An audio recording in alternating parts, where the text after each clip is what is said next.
வாழ்க வையகம், வாழ்க வளமுடன். அனைத்து உறவுகளுக்கும் இனிய வணக்கம். நாம் தற்போது 2025ஆம் ஆண்டின் இறுதியை நெருங்கிக் கொண்டிருக்கிறோம். 2026ஆம் ஆண்டின் முதல் மாதமான ஜனவரி மாதத்தில் நுழைய உள்ளோம். நிகழும் ஸ்ரீ மங்களகரமான விசுவாச ஆண்டு மார்கழி மாதம் 17ஆம் நாள் திரியோதசி திதியில் ரோகிணி நட்சத்திரத்தில் சுபம் நாமயோகத்தில் கௌளவம் கர்ணத்தில் சித்த யோகத்தில் வியாழக்கிழமை அன்று இந்த மகத்தான ஜனவரி மாதம் பிறக்கின்றது. இந்த மாதத்தில் பல கிரகங்கள் தங்களின் நிலைகளை மாற்ற உள்ளன.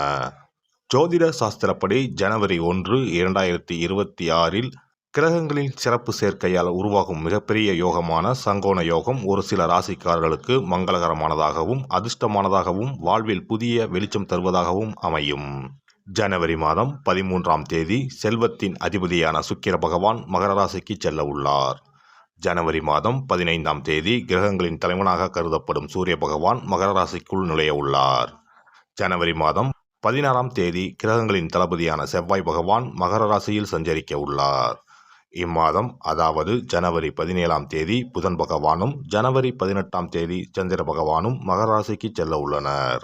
இவ்வாறு ஜனவரி மாதத்தில் கிரகங்கள் தங்களின் ராசியை மாற்றுவதால் அதன் தாக்கம் அனைத்து ராசிக்காரர்களின் வாழ்க்கையிலும் காணப்படும்.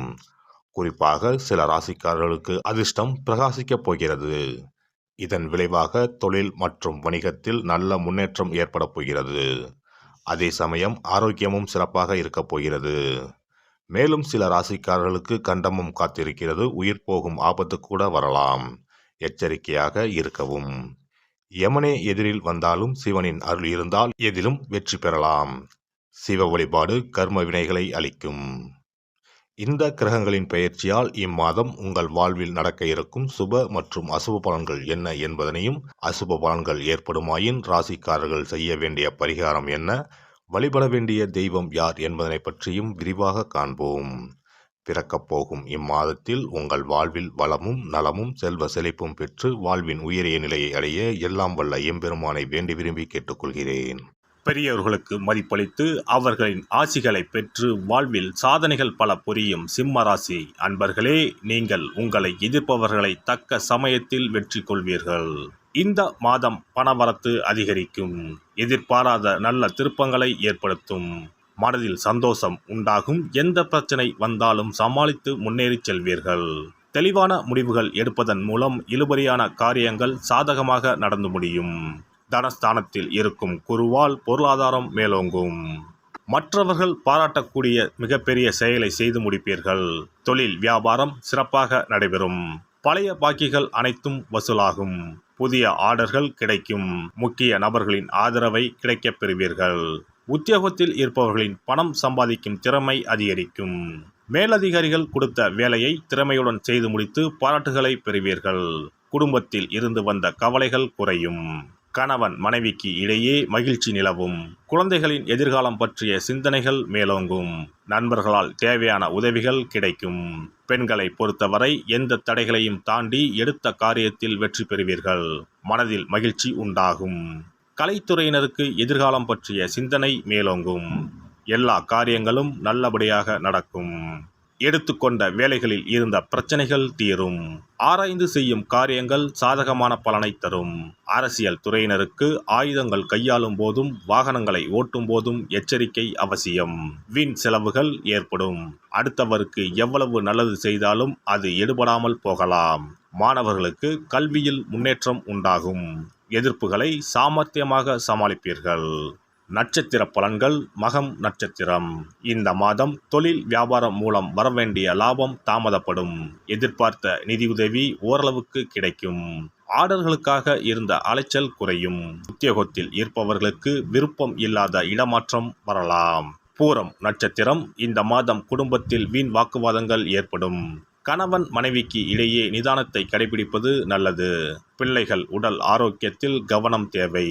உறவினர்கள் நண்பர்களிடம் கவனமாக பழகுவது நல்லது. உத்திரம் 1ஆம் பாதம். இந்த மாதம் எந்த ஒரு காரியத்தையும் செய்து முடிக்கும் வரை அந்த காரியம் முடியுமோ முடியாதோ என்ற மனக்கவலை இருக்கும். வீண் அலைச்சல் குறையும். மாணவர்களுக்கு கல்வியில் வெற்றி பெறுவது பற்றிய மனக்கவலை இருக்கும். சக மாணவர்களுடன் வாக்குவாதங்களை தவிர்ப்பது நல்லது. அருகில் இருக்கும் சிவன் ஆலயத்திற்கு சென்று ஞாயிற்றுக்கிழமையில் அபிஷேகம் செய்து வணங்கி வர எல்லா தொல்லைகளும் நீங்கும். எதிர்பார்த்த காரியம் நன்றாக நடக்கும். சிறப்பு தொகுப்பு. கண் திருஷ்டிகள் அகன்று தடைப்பட்டு கொண்டிருக்கும் காரியங்கள் நிறைவேற செய்ய வேண்டிய பரிகாரம் என்ன என்பதனை பற்றி காண்போம். வாழ்க்கையில் நல்ல நிலையில் இருந்தவர்கள் கூட திடீரென்று பொருளாதாரம் இழந்து மன கஷ்டங்களுடன் வாழும் நிலை ஏற்படும்.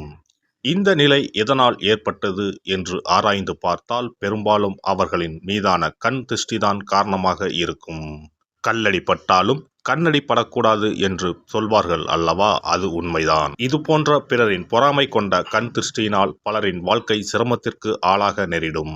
இது போன்ற கண் திருஷ்டிகளிலிருந்து எப்படி தப்பிப்பது? இருக்கவே இருக்கிறது எளிதாக கிடைக்கும் ஊமத்தஞ்செடி. தெய்வ சக்தி நிறைந்த செடியாக கருதப்படும் ஊமத்தஞ்செடியின் காய், பூ, இலைகள் என அனைத்தும் தீய சக்திகள் விரட்ட பரிகாரத்துக்கு பயன்படுகிறது. பொதுவாக ஊமத்தம் காய்க்கு கெடுதலை அகற்றக்கூடிய சக்தி உண்டு. நம் வீட்டில் உள்ள எதிர்மறை சக்தியை அகற்றுவதற்கு ஊமத்தங்காய் தீபம் சிறந்த பரிகாரமாகிறது. தெய்வீக மகத்துவம் நிறைந்த ஊமத்தங்காய் மற்றும் பூவையும் எடுத்துக்கொள்ளுங்கள். வீட்டுக்கு அருகில் இல்லை என்றால் நாட்டு மருந்து கடைகளில் கிடைக்கும். இந்த 2 பொருட்களையும் மஞ்சள் தண்ணீரை கொண்டு நன்றாக கழுவி விடுங்கள். சிறிது நேரம் அவற்றிலுள்ள ஈரம் போக ஆறவிட்டு பிறகு அவற்றை ஒரு மஞ்சள் துணியில் குலதெய்வத்தை வேண்டி ₹1 நாணயத்தோடு சேர்த்து முடிந்து வீட்டின் நிலைப்படியில் கட்டி தொங்க விடுங்கள். இந்த முடிச்சை வெள்ளிக்கிழமை அல்லது ஞாயிற்றுக்கிழமைகளில் தயார் செய்து வாசல் படியில் கட்டுவது சிறப்பு. தினமும் வீட்டில் தீபம் ஏற்றி காண்பிக்கும் போது இந்த முடிச்சுக்கும் காண்பிக்கவும். இதேபோல் ஊமத்தம் இலைகள் கிடைத்தால் அந்த இலைகளை சுத்தமான மஞ்சள் தண்ணீரில் கழுவிவிட்டு அவற்றை கொண்டு வீட்டில் இருக்கும் விநாயகருக்கு திங்கள் கிழமைகளில் தொடர்ந்து அர்ச்சனை செய்து வர வேண்டும். ஊமத்தம் பூவையும் விநாயகருக்கு சூட்டலாம். 3 வாரங்கள் தொடர்ந்து திங்கள் கிழமைகளில் விநாயகருக்கு ஊமத்தை இலையால் அர்ச்சனை செய்து ஊமத்தம் பூவை சூட்டி வழிபட்டால் வீட்டில் உள்ள கெட்ட சக்தி நடமாட்டம் மற்றும் கண் திருஷ்டிகள் தீரும். ஊமத்தம் செடியும் சிவபெருமானுக்கு உகந்த இலை ஆகும். இந்த ஊமத்தங்காய் வைத்து சிவபெருமானுக்கு தீபம் ஏற்றி வழிபடுவதன் மூலம் நமது பிரச்சனைகளில் இருந்து எளிதாக விடுபட முடியும். முதலில் 2 ஊமத்தங்காய்களை எடுத்துக்கொள்ள வேண்டும்.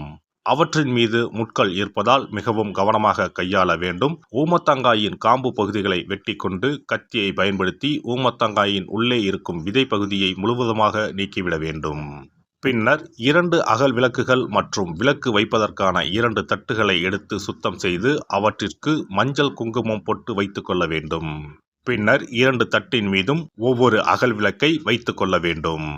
அதன் பிறகு எப்போதும் பூஜை செய்வதற்கு வைப்பது போன்ற வெத்தலைப்பாக்கு, பழம் போன்றவற்றை வைத்துவிட்டு 2 விளக்குகளையும் ஏற்றி சிவபெருமானை மனதார வேண்டிக் கொள்ள வேண்டும். எனக்கு இருக்கும் பிரச்சனைகள் அனைத்தும் தீர்ந்து இன்பமான வாழ்க்கை கிடைக்க வேண்டும் என வேண்டிக் கொள்ள வேண்டும். இந்த பூஜையை வெள்ளிக்கிழமை அன்று தொடங்கினால் தொடர்ந்து 9 வெள்ளிக்கிழமைகள் செய்ய வேண்டும். ஊமத்தங்காயின் மீது எவ்வாறு முட்கள் இருக்கிறதோ அதுபோல நமது வாழ்க்கையில் இருக்கும் முட்கள் போன்ற பிரச்சனைகளை அவை தீர்த்து வைக்கின்றன. இந்த பூஜையை நாம் தொடர்ந்து செய்து வருவதால் நம் மீது இருக்கும் கண் திருஷ்டிகள் அகன்றுவிடும்.